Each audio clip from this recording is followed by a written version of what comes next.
अस्सलाम वालेकुम दोस्तों। आज का जो मेरा लेक्चर है वो है a tale of two cities के ऊपर।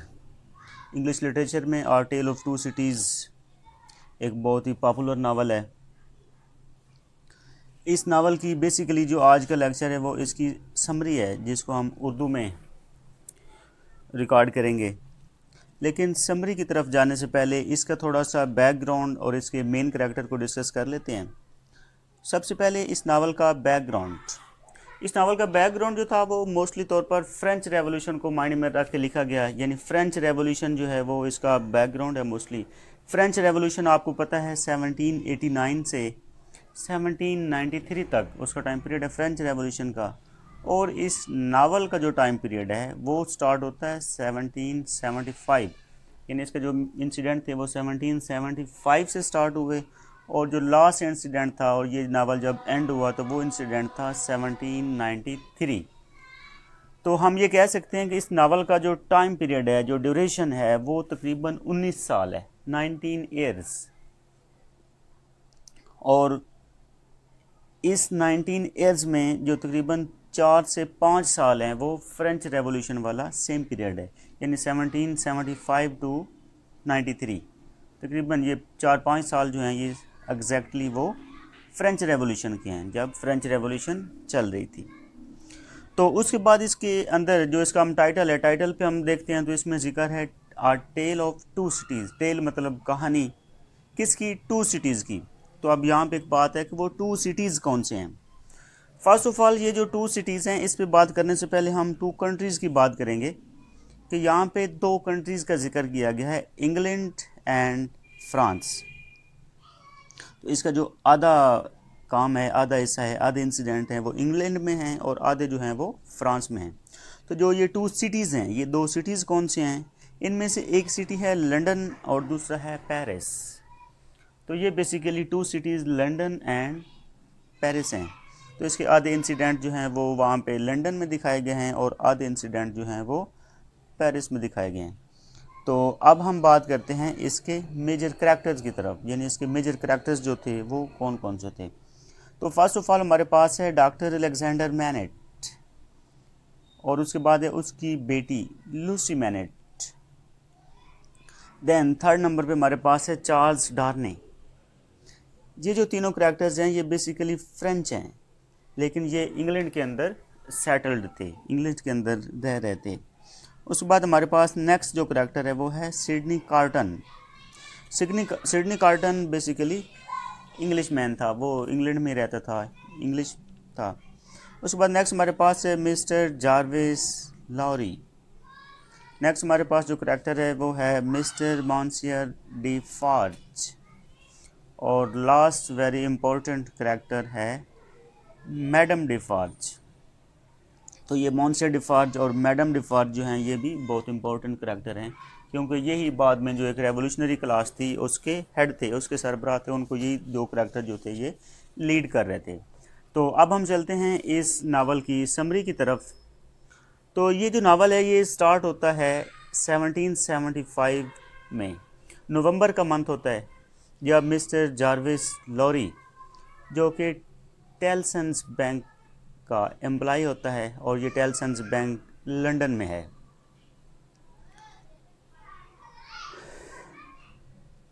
तो उसको कहा जाता है कि वो वहाँ से पेरिस में जाए। पेरिस में जाए, क्यों जाए ये आगे चल के इसकी बात आती है। तो वो सबसे पहले डोवर में आता है, जहाँ पे एक नौजवान लड़की उसको ज्वाइन करती है जिसका नाम लूसी मैनेट होता है, यानी लूसी मैनेट और मिस्टर लॉरी ये दोनों मिलके पेरिस के लिए रवाना होते हैं। तो ये जो मिस्टर लॉरी है और मिस मैनेट है, ये जो मिस मैनेट है ये बेसिकली डॉक्टर मैनेट की बेटी है। तो इनको टेलसन बैंक वहाँ पे भेजता है, कहाँ पे? पेरिस में। क्यों भेजता है इनको? वो भेजते हैं कि आप वहाँ पे जाके अलेक्जेंडर मैनेट से कांटेक्ट करें, अलेक्जेंडर मैनेट से रब्ता करें। तो अलेक्जेंडर मैनेट कहाँ पे मिलेगा वो उनको बताते हैं कि वहाँ पे एक वाइन शॉप होगी पेरिस के अंदर, सबर्ब ऑफ सेंट एंटोइन एक जगह है। वो कहते हैं वहाँ पे आप जाएंगे तो वहाँ पे ये वाइन शॉप होगी, वहाँ पे आपको अलेक्जेंडर मैनेट मिलेगा।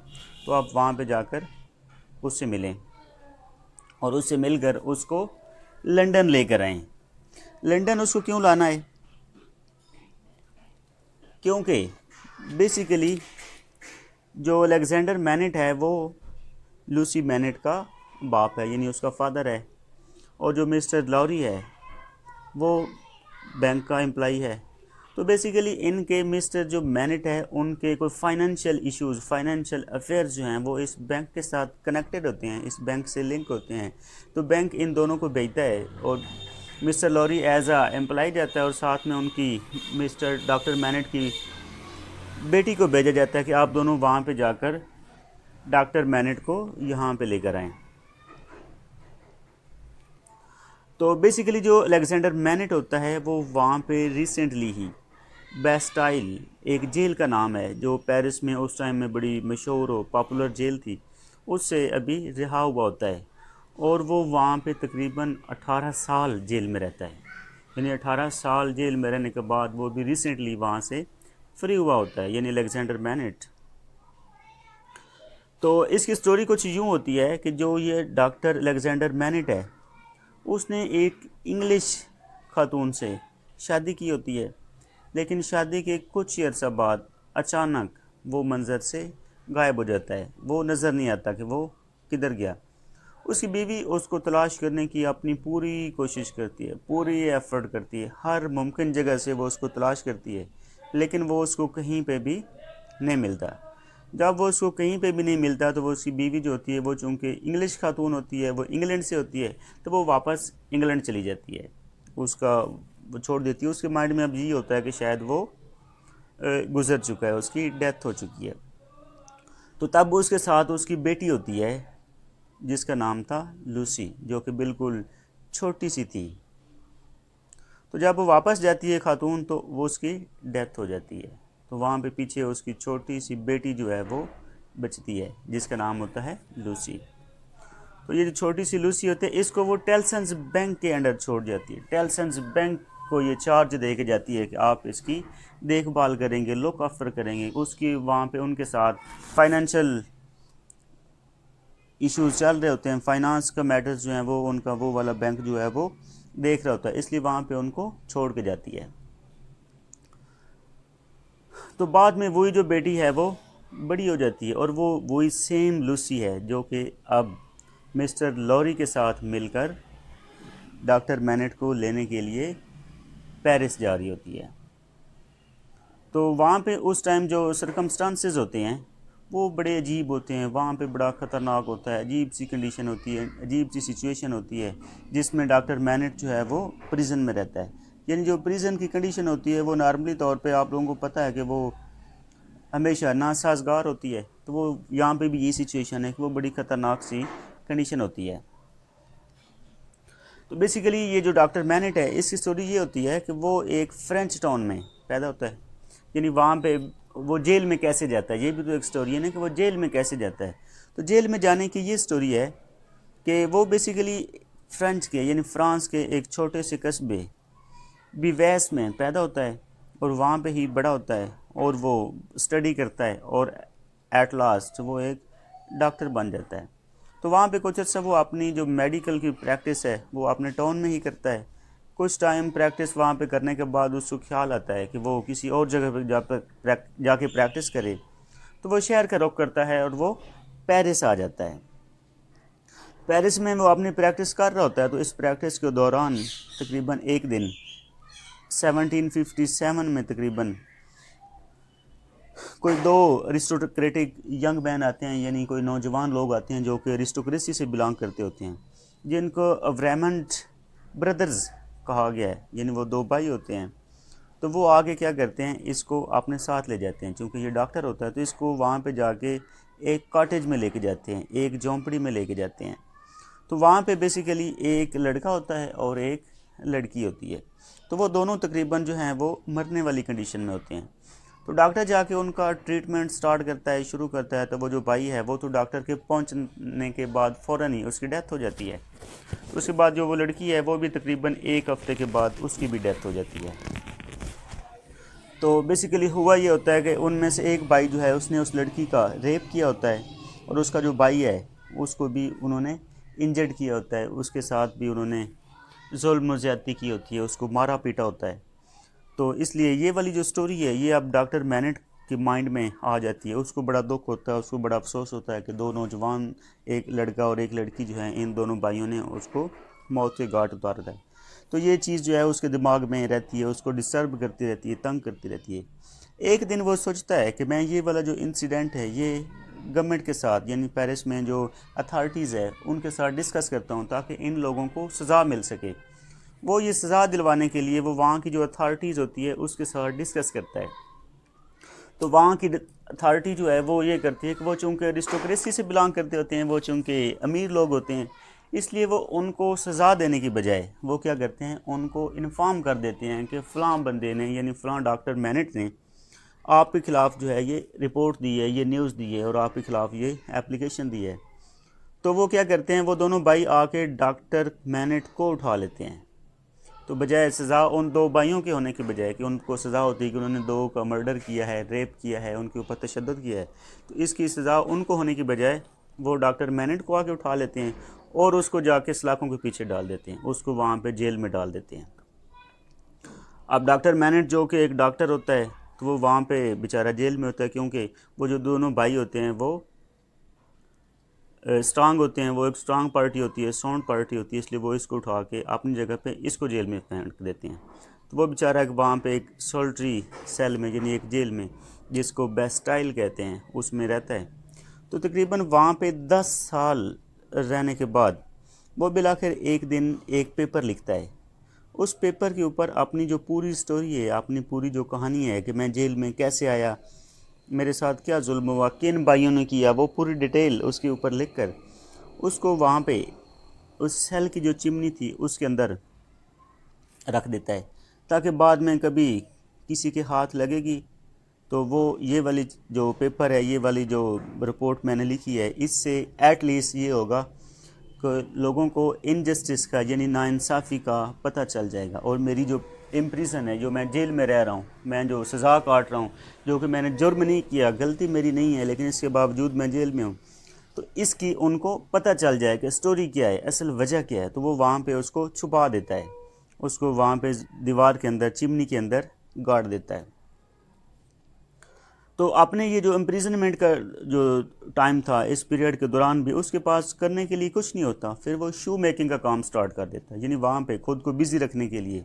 तो आप लोगों के ये भी एक नोटिस में होगा कि जो भी लोग जेल में लॉन्ग टाइम के लिए, लॉन्ग पीरियड के लिए जाते हैं, तो वो वहाँ पे जाके कोई ना कोई काम स्टार्ट कर देते हैं। कोई लोग मज़हब का काम करते हैं, कुछ लोग वहाँ पर कुछ चीज़ें हैं हैंडमेड बनाना स्टार्ट कर दी। इसी तरह इसने शू मेकिंग का काम जो है वहाँ पर स्टार्ट कर दिया। तो 18 ईयर्स के बाद, यानी 18 साल के बाद अनएक्सपेक्टेडली इसको छोड़ दिया गया कि आप यहाँ से चले जाएं। तो अब उसके माइंड में भी नहीं था कि उसको शायद छोड़ दिया जाएगा। तो वो बहरहाल 18 साल के बाद वहाँ से जेल से वापस आता है। तो अब उसका माइंड जो है वो सही काम नहीं करता, वो तकरीबन नीम पागल होता है, नीम पागल टाइप होता है। तो वो क्या करता है, वापस आकर भी शू मेकिंग का काम जो है वो जारी रखता है। और अब उसका माइंड जो ओल्ड मेमोरीज थी वो सारी ख़त्म हो गई हैं। उसको कोई याद नहीं है कि उसका पास कैसा था, माजी में क्या हुआ था। उसको ना अपनी बेटी याद है, ना बीवी याद है, कुछ भी याद नहीं इन शॉर्ट।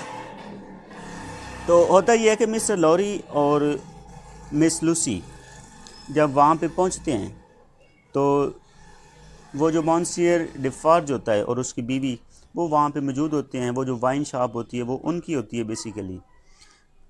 और ये जो मॉन्सियर होता है ये बेसिकली किसी दौर में डॉक्टर मैनेट के यहाँ मुलाजिम होता है, जब डॉक्टर मैनेट जो है वो ठीक ठाक अच्छी कंडीशन में था, जब उसके पास दौलत थी, उसके पास पैसा था। तो इसलिए वहाँ पे जो है वो अब डॉक्टर मैनेट को अपने पास रख रहे होते हैं। तो वो डॉक्टर मैनेट उसको उनके साथ मिलाता है। तो वो जब वहाँ पे जाके देखते हैं तो वो अभी भी डॉक्टर मैनेट वहाँ पे बैठ के भी शू मेकिंग का काम जो है वो कर रहा होता है और उसको अपने आसपास का बिल्कुल भी पता नहीं होता कि आसपास क्या हो रहा है। इवन के जब वो वहाँ पे पहुँचता है तो वो इवन के अपनी बेटी को भी नहीं पहचानता। उसे नहीं पता होता कि ये जो लड़की मेरे सामने खड़ी है ये मेरी बेटी है, उसे कोई बिल्कुल आइडिया ही नहीं होता। तो वो वहाँ पे ये होता है कि मिस्टर लॉरी और लूसी मैनेट वो वहाँ से डॉक्टर मैनेट से उसका चार्ज लेते हैं और उसको अपने साथ लेकर वापस चले जाते हैं। 5 साल वापस जाकर तकरीबन 5 साल ऐसे ही गुजर जाते हैं। उसके बाद डॉक्टर मैनेट जो है वो आहिस्ता आहिस्ता वहाँ पे लंदन के अंदर ही वो सेटल होना शुरू हो जाता है। वो वहाँ पे सेटल हो जाता है और उसके साथ उसकी बीवी होती है जो हमेशा उसका ख्याल रखती है, उसको मोहब्बत देती है, प्यार देती है, केयर करती है। और जो मिस्टर लॉरी है जो वहाँ पे बेसिकली उसको लेकर वापस आया था, वो अब उनका फैमिली फ्रेंड बन चुका होता है। तो वो भी डेली बेसिस पे अक्सर उनको विज़िट करता है, वहाँ पे डेली बेसिस उनके घर चक्कर लगाया करता है। तो एक मिस प्रास रहती है। मिस प्रास बेसिकली उनकी एक मेड होती है जिसने लूसी को ब्रॉट अप किया, जो लूसी का ख्याल करती थी, तो वो भी वहाँ पे रहती है। तो ये सारा जो है पूरे के पूरे लोग वहाँ पे रहते होते हैं। तो वो आता होता है, यानी अब इनकी ज़िंदगी जो है वो एक नॉर्मल वे की तरफ चल गई होती है। यानी वो जो डॉक्टर मैनेट है, वो जो इसका माइंड था, जो इसका मेंटल लेवल था, वो अब मुकम्मल तौर पर रिकवर हो चुका होता है और वो अब एक नॉर्मल ज़िंदगी गुजार होता है। बल्कि इवन के वो एज ए फिजिशियन या सर्जन यानी एज ए डॉक्टर वो अपनी प्रैक्टिस भी स्टार्ट कर देता है। अपनी प्रैक्टिस के लिए वो अपने घर में ही एक कमरा जो है उसको मुख्तस कर लेता है, उसको एज अ क्लिनिक का नाम दे देता है और वहाँ पे अपनी प्रैक्टिस जारी रखता है। तो वहाँ पे उस जगह पे उस सिचुएशन में जहाँ पे डॉक्टर मैनेट रह रहा होता है, उसका एक दोस्त और बन जाता है जो कि फ्रेंच मैन होता है। उसका नाम है चार्ल्स डार्ने। चार्ल्स डार्ने और सिडनी कार्टन, ये भी उसके दोस्त बन जाते हैं। यानी एक पहले उसका दोस्त था मिस्टर लॉरी, उसके बाद सिडनी कार्टन और चार्ल्स डार्ने, ये भी उसके दोस्त बन जाते हैं और अक्सर उसके पास आया करते हैं। ये जो चार्ल्स डार्ने है, ये बेसिकली वो जो चार्ल्स एवरमंड थे, यानी वो जो इसका नाम जो बेसिकली है चार्ल्स एवरमंड है, ये बेसिकली वो जो दो लोग थे जिन्होंने जो अरिस्टोक्रेटिक फैमिली से बिलोंग करते थे, जिन्होंने डॉक्टर मैनेट को वहाँ पे लेकर गए थे, जिन्होंने वो लड़की और लड़के के ऊपर जुल्म किया था, ज़्यादती की थी, और बाद में इन्होंने ही यानी दो भाइयों ने उठा के डॉक्टर मैनेट को वहाँ पे डाल दिया था जेल में। ये लड़का, ये चार्ल्स डार्ने बेसिकली उन दोनों में से एक का बेटा होता है, जो कि उनके कामों से नाखुश होता है, वो उनके लाइफस्टाइल को पसंद नहीं करता, तो वो वहाँ से पूरा का पूरा छोड़ के आ जाता है। और वो इवन के ये भी क्लेम नहीं करता कि जो उनकी प्रॉपर्टी है या उसमें से मुझे हिस्सा दिया जाए, तो वो वहाँ से बेसिकली आ चुका होता है, क्योंकि ये उनका वे ऑफ लाइफ या वे ऑफ स्टाइल जो है उसको पसंद नहीं करा। ये बेसिकली फ्रेंच एरिस्टोक्रेसी को ही टोटल पसंद नहीं करता, इसलिए ये छोड़ के यहाँ पे आ चुका होता है, यानी ये अब यहाँ पे सेटल्ड होता है। तो उसके बाद आगे हमारे पास नेक्स्ट जो हमारी स्टोरी है, इसको नॉर्मली तौर पे आम तौर पर कभी इंग्लैंड और कभी फ्रांस आना जाना इसका चक्कर लगा रहता है, क्योंकि इससे कोई वहाँ पे जो फाइनेंशियल इशूज़ हैं, फैमिली मैटर्स हैं, उनको ये वाइंड अप करना चाहता होता है। इसलिए इसका चक्कर जो है वो इंग्लैंड और फ्रांस के दरमियान लगते रहते हैं। तो यहाँ की जो गवर्नमेंट होती है उसको इसके ऊपर डाउट होता है कि शायद ये जो है ना स्पाई है, ये फ्रेंच स्पाई है जो हमारे यहाँ इंग्लैंड में रह रहा है और यहाँ पे इंग्लिश लोगों के जो राज हैं, जो खुफिया बातें हैं, ये खुफिया इन्फॉर्मेशन है, वो फ्रेंच को देता है। तो वो क्या करते हैं, इसको पकड़ लेते हैं, इसको पकड़ के वो ट्रायल पे लगा देते हैं। तो इसका जो ट्रायल है ये अपनी पूरी कोशिश करता है उससे निकलने की, ये अपनी पूरी वो जैसे कहते हैं सफाई देता है कि मैं जो है वहाँ पे मुकम्मल तौर पे छोड़ के आ चुका हूँ, लेकिन वहाँ के जो कुछ फाइनेंशियल अफेयर्स हैं या कोई फैमिली मैटर्स हैं उनको निपटाने के लिए मैं तो जाता हूँ। तो ये अपनी जो है वो सफाइयाँ पेश करता है और मिस्टर स्टाइवर को ये एज आ वकील करता है। तो वो स्टाइवर इसका केस जो है वो बड़े अच्छे तरीके से लड़ता है, पूरी कोशिश, पूरी स्ट्रगल, ईमानदारी के साथ लड़ता है। तो बिल आखिर ये होता है कि मिस्टर डार्ने इस केस से बरी हो जाता है, इस केस से बरी होता है और वो घर को चला जाता है, वो निकल जाता है वहाँ से। तो होता ये है कि ये जो मिस्टर डार्ने होता है और मिस्टर कार्टन और मिस्टर डार्ने, ये आम तौर पर डेली बेसिस पे ही डॉक्टर मैनेट और लूसी के घर में चक्कर लगाया करते हैं, उनके पास जाते हैं, उनके पास बैठते हैं।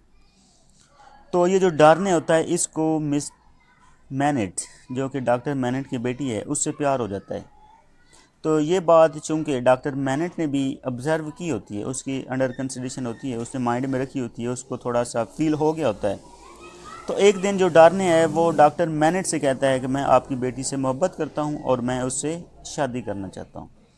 तो डॉक्टर मैनेट कहता है कि हाँ, मुझे कोई इतराज़ नहीं है आपकी शादी पे, अगर आपका प्रपोज़ल जो है वो मेरी बेटी मान जाती है तो मुझे कोई इतराज़ नहीं है। तो ये अपना प्रपोज़ल पेश करता है, तो इसकी बेटी जो है, उसकी बेटी वो मान जाती है। और साथ ही साथ ये जो सिडनी कार्टन होता है, इसको भी बेसिकली लूसी से मोहब्बत होती है, लेकिन चूँकि लूसी की जो अट्रैक्शन है वो डरने की तरफ होती है, इसलिए कार्टन को कोई भी रिस्पॉन्स नहीं मिलता। तो कार्टन को जब पता चलता है कि इसकी अंडरस्टैंडिंग उसके साथ है, इनकी आपस में स्टोरी है, तो वो लूसी को एट लास्ट बता देता है कि मुझे आपसे मोहब्बत थी और मैं आपके साथ हमेशा वफ़ादार रहूँगा, आपके लिए हमेशा कोई भी कुर्बानी देने के लिए मैं तैयार रहूँगा। जब भी आपको कभी कोई कुर्बानी की ज़रूरत पड़े, जब आपको मेरी ज़रूरत पड़े, या मैं आपको देखकर हमेशा खुश होऊंगा। वो कहता है मैं उनके लिए भी कुर्बानी देने के लिए तैयार रहूँगा जो आपको प्यारे होंगे, यानी जो आपके नियर एंड डियर वंस होंगे, उनके लिए कुर्बानी देने के लिए भी मैं हमेशा तैयार रहूँगा। तो बिल आखिर ये होता है कि डार्ने और लूसी, इनकी आपस में शादी हो जाती है। शादी से पहले मिस्टर डार्ने अपनी जो आइडेंटिटी होती है एज ए चार्ल्स एवरमेंट वो शो कर देता है, वो बता देता है। तो इस पर डॉक्टर मैनेट जो है उसको एकदम शॉक लगता है, अच्छा तो ये वही था। इससे पहले भी उसको थोड़ा सा शक होता है कि ये इसकी आइडेंटिटी कोई फेक लग रही है, कुछ डाउट हो रहा है, लेकिन वो बहरहाल तब तो सीरियस नहीं लेता था, तब तो बात नहीं करता था, उसको लगा कि शायद ऐसे ही मुझे फील हो रहा है। तो अब जब वो खुद ही बताता है तो उसको एकदम जो है ना वो शॉक लगता है, लेकिन इसके बावजूद वो उसको शादी करने की इजाज़त दे देता है और उनकी शादी हो जाती है। जब उनकी शादी हो जाती है तो वो हनीमून पे जाते हैं। तो उसके बाद डॉक्टर मैनेट, उसकी मेंटली कंडीशन जो है वो दोबारा से अपसेट हो जाती है, वो दोबारा से शू मेकिंग वाली साइड पे आ जाता है। वो उस अपनी एबनॉर्मल सिचुएशन की वजह से शू मेकिंग का काम शुरू कर देता है। तो वो इस कंडीशन में 9 दिन रहता है, यानी 9 डेज़ तक वो इस कंडीशन में रहता है। पीछे से मिस लॉरी उसको वहाँ पे एज ए सिंसियर फ्रेंड के तौर पे उसकी लुक आफ्टर करता है, देखभाल करता है, और साथ में मिस प्रास उसकी मदद करती है। 10वें दिन मिस्टर डॉक्टर मैनेट अपनी असल कंडीशन में यानी वापस आ जाता है। उसकी वो जो एक नॉर्मेलिटी थी वो एक नॉर्मल लाइफ की तरफ, नॉर्मल ज़िंदगी तरफ वापस आ जाता है। तो वहाँ पे जो कंडीशंस होती हैं फ्रांस में, जो इन्वायरमेंट होता है वो हमेशा डे बाय डे जो है वो ख़राब हो रहा होता है। वहाँ की जो गवर्नमेंट है उनकी क्रेडिबिलिटी वो भी ज़ाया हो रही होती है, लोगों के सामने उनकी क्रेडिबिलिटी नहीं रहती। वहाँ पे जो है वो पॉवर्टी, हंगर, डेस्पिरेशन, यानी सारी नेगेटिव चीज़ें जो हैं वो वहाँ पे आहिस्ता आहिस्ता अपने डेरे डालना शुरू कर देती हैं। तो एक बार ये होता है कि वो जो 2 भाई थे एवरमेंट, उनमें से एक आदमी जो है वो मर्डर कर देता है, कत्ल कर देता है। वो उसको कत्ल क्यों करता है? क्योंकि उसका जो बेटा होता है, जो अब मर्डरर होता है, उसका बेटा इसके कैरेज के नीचे आके मर गया होता है। इसलिए वो अपने बेटे का बदला लेने के लिए, ये जो एवरमेंट ब्रदर्स थे, उन अपने बेटे का उनसे बदला लेने के लिए उसको कत्ल कर देता है, उसको मार देता है। इसके बाद हालात जो हैं वो मज़ीद गलत साइड पे, ख़राब होने वाले साइड पे शुरू हो जाते हैं, क्योंकि लोगों के माइंड में जो अपर क्लास है, जो अरिस्टोक्रेटिक है, उनके लिए एक नफ़रत जो है वो बनना शुरू हो जाती है। तो ज़ाहिर है उसने मर्डर किया होता है तो उसको भी हैंग कर दिया जाता है, उसको भी लटका दिया जाता है। उसके बाद 8 साल तकरीबन मज़ीद गुजर जाते हैं। लूसी जो है उसके यहाँ एक बेटी पैदा होती है जो कि अब तकरीबन 6 साल की हो चुकी होती है। इसके यहाँ एक बेटा भी पैदा हुआ होता है, लेकिन उस बेटी की जो है वो कुछ ही टाइम बाद, यानी फ़ौरन ही उसकी डेथ हो चुकी होती है। तो एक नॉर्मल लाइफ जो है, एक नॉर्मल रूटीन वाइज की ज़िंदगी जो है वो गुजर रही होती है। लेकिन फ्रांस की जो सिचुएशन है वो वर्ष से वर्ष की तरफ जो है जा रही होती है। जो गरीब लोग होते हैं वो अरिस्टोक्रेटी के हमेशा ख़िलाफ़ होते जा रहे होते हैं। तो वहाँ पे जो लोग हैं वो मॉन्सियर डिफार्ज और मैडम डिफार्ज को अपना लीडर कंसिडर करते हुए वो डिसीजन करते हैं, वो फैसला करते हैं कि हम जो हाई अथॉरिटीज़ हैं उनके ख़िलाफ़ एहतजाज करेंगे। वो एक रिवोल्ट के लिए तैयार हो जाते हैं। तो वहाँ के जो लोग होते हैं, दोनों सेक्सेस यानी मेल भी और फीमेल भी, वो दोनों रिबेलियन हो जाते हैं, वो अथॉरिटीज़ के ख़िलाफ़ रिबेल के लिए तैयार होते हैं, तो वो वहाँ पे असला इकट्ठा करना शुरू कर देते हैं। जो जो उनको मतलब चाहिए होता है, वो जो जो उनकी एक्सेस में होता है, वो वेपन्स इकट्ठे करना शुरू हो जाते हैं। उनके जितने वहाँ पे मेंबर्स होते हैं वो उन तक अपना असला जो है वो डिस्ट्रीब्यूट करते हैं, वो हथियार उन तक पहुँचाते हैं ताकि वो एक टाइम में जो है वो कर सकें। तो उनके पास जो असला होता है उनमें नाइफ्स होते हैं, एक्सेस होते हैं, पाइक्स हैं, बार्स ऑफ आयरन्स हैं, मस्किट्स हैं, यानी ये सारे के सारे जो है, उसके अलावा और भी चीज़ें होती हैं, ये उनके पास हथियार होते हैं जिसके साथ उन्होंने लड़ना होता है। तो एक दिन जो उनका लीडर होता है मिस्टर डेफार्ज, वो उनको सबको बुलाता है कि हम जो है ना मार्च करने के लिए तैयार हो जाओ। मार्च वो किसकी तरफ करते हैं? बेस्टाइल की तरफ, क्योंकि जो बेस्टाइल है उसको वो बेसिकली एक जुल्म का घर समझते हैं। वो ये समझते हैं कि जो अरिस्टोक्रेसी है वो यहाँ पे इस जगह को एज अपना जुल्म करने के लिए इस्तेमाल करती है, और इसको जो है वो गवर्नमेंट का एक टायरनी का, जुल्म का, क्रूअलनेस का सिंबल समझते हुए उसकी तरफ मार्च वो शुरू कर देते हैं। तो वो जो पूरा क्राउड होता है वो उसकी आवाज़ के ऊपर लब्बैक कहता है, और वो वहाँ से एक ग्रेट पूरे क्राउड की सूरत में वहाँ से अपना चलना शुरू हो जाते हैं, और हर बंदे के हाथ में वेपन्स होते हैं, हथियार होते हैं। और ये जो पूरा क्राउड है ये इकट्ठे पहले मतलब होते होते होते ये तकरीबन 25,000 अफराद पर मुश्तमिल हो जाता है। तो ये लोग जो हैं वो इकट्ठे हो जाते हैं इतने ज़्यादा। तो ये कुछ चंद घंटों के अंदर ही वहाँ पे जो बेस्टाइल है, ये सारे के सारे रेवोल्यूशनरीज़ मिलकर उसको गिरा देते हैं। और वहाँ पे जो गार्ड्स होते हैं वो भी कोई ख़ास रेजिस्टेंस नहीं करते, वो भी सिचुएशन को देख लेते हैं, इसलिए वो भी कोई ख़ास रेजिस्टेंस नहीं करते। तो उसके बाद ये क्या करते हैं कि जो वहाँ का उस बेस्टाइल का गवर्नर होता है उसको भी निकाल के मार देते हैं, उस गवर्नर को भी लटका देते हैं, उसको बाकायदा जो है वो खींचते हैं, इधर उधर घसीटते हैं। और इनका गुस्सा जो है, इसके बाद ये तकरीबन 7 और लोग जिनको ये कंसीडर करते थे कि वो भी लोगों के, अवाम के ख़िलाफ़ है, वो भी ज़ालिम है, तो ये उन और 7 लोगों को भी कत्ल कर देते हैं, मार देते हैं। और उनके जो हेड हैं, उनके सर जो हैं, वो उनके तन से जुदा करके पाइक्स के ऊपर लटका के उसको अपनी वो एक फ़तह के तौर पे दिखा रहे होते हैं कि ये हमारी जो फ़तह है। और जो वहाँ पे आल प्रिजनर होते हैं उनको वहाँ से वो छुड़वा देते हैं, उनको वहाँ से निकाल देते हैं कि आप लोग जो हैं यहाँ से निकल जाएं, आप लोग चले जाएं। तो उसके बाद ये क्या करते हैं, एक वीक के बाद, यानी इनका गुस्सा ख़त्म नहीं होता, एक वीक के बाद एक और करैक्टर, एक और अरिस्टोक्रेटिक क्लास से ताल्लुक़ रखने वाला बंदा जिसका नाम फौलन होता है, उसको भी हैंग कर देते हैं, उसको भी मार देते हैं, जो कि बेसिकली। और बाद में ये क्या करते हैं कि जो उसका फौलन का एक सन इन लॉ होता है उसको भी मार देते हैं। तो बेसिकली जो मिस्टर डिफार्ज है और मैडम डिफार्ज ये बहुत खुश होते हैं, और वो एक दूसरे को कंग्रेचुलेट करते हैं कि हमने जो है वो अपनी, जिसके लिए हमने इतनी स्ट्रगल की, जिसके लिए हमने इतनी मेहनत की, वो टाइम जो है वो बिला के आ गया, यानी वो जो रेवोल्यूशन थी वो स्टार्ट होगी। तो रेवोल्यूशन पे ये बहुत खुश होते हैं, इनका एक वो प्लान था पूरा कि हम इसको करेंगे, रेवोल्यूशनरी थे बेसिकली ये। तो उसके बाद ये होता है कि जो डॉटर लूसी की और डार्ने की, वो अब तकरीबन 9 साल की हो चुकी होती है, और फ्रांस के अंदर जो सिचुएशन है वो बिल्कुल बैड से वर्स और वर्स से वर्स की तरफ जा रही होती है, वो बिल्कुल ठीक नहीं हुई होती। तो वहाँ पे सिचुएशन जो है वो ऐसी ही रहती है, उनकी बेटी, लोग बड़े हो रहे हैं, नस्लें बड़ी हो रही हैं, लेकिन वहाँ की जो कंडीशन है वो सेम है, उसमें कोई तब्दीली जो है वो नहीं आ रही। क्यों नहीं आ रही? क्योंकि वहाँ की जो अरिस्टोक्रेसी है वो ही बेसिकली जालिम थी। अरिस्टोक्रेट नहीं चाहते थे कि जो नीचे वाला तबका है वो सुकून का सांस ले सके। चार्ल्स डार्ने को अचानक एक दिन एक मैसेज मिलता है कि उसका एक ओल्ड एम्प्लॉई वो ट्रबल में है, उसकी ज़िंदगी जो है वो ख़तरे में है, जो कि पेरिस में रहता है। तो वो इसको, चार्ल्स डार्ने को रिक्वेस्ट करता है कि आप प्लीज़ वहाँ पे तशरीफ़ ले आएँ पेरिस में, और आकर मेरी ज़िंदगी जो है उसको बचाएं।